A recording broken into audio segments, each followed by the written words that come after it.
करै छी, प्रेम अही सँ करै छी, ये सजनी साँच कहै छी, ये सजनी साँच कहै छी।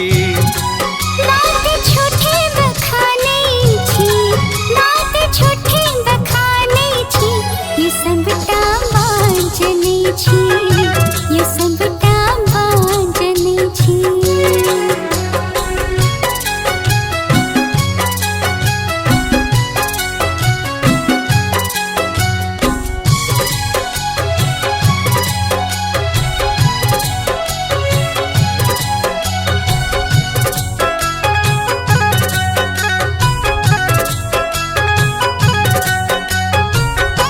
हाथ न छोड़ब खाइ छी कसम, ये संगे रहब हम सातो जन्म, ये हम हो घुमै छी सगरो जमाना, देखलो सन बहुतो दीवाना।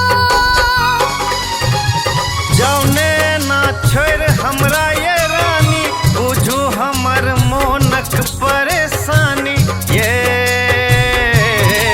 आहा हमरा लोभाबै छी, आहा हमरा लोभाबै छी, ये सबटा बाँजनै छी, ये सबटा बाँजनै छी।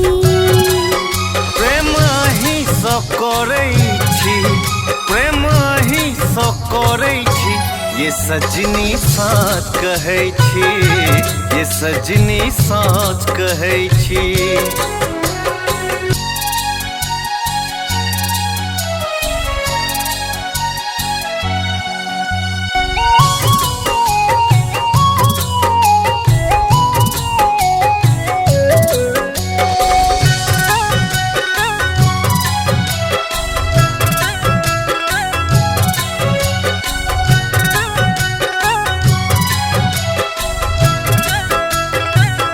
सुनबै छी झूठे गढ़ल कहानी, छोड़बै ने कहियो से गुनाह हम मानी।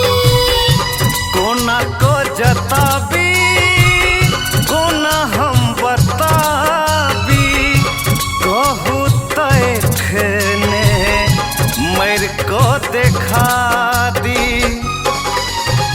मजनू के मरला से मिललै नै लैला, चल गेलै दुनिया से अहिना अकेला, यो देखी अहीं के जीबै छी, देखी अहीं के जीबै छी, ये सजनी साँच कहै छी, ये सजनी साँच कहै छी। बात झूठे बखानै छी, बात झूठे बखानै छी, ये सबटा बाँजनै छी, ये सबटा बाँजनै छी। प्रेम अही सँ करै छी, प्रेम अही सँ करै छी, ये सजनी साँच कहै छी, ये सजनी साँच कहै छी। ये सबटा बाँजनै छी, ये सजनी साँच कहै छी।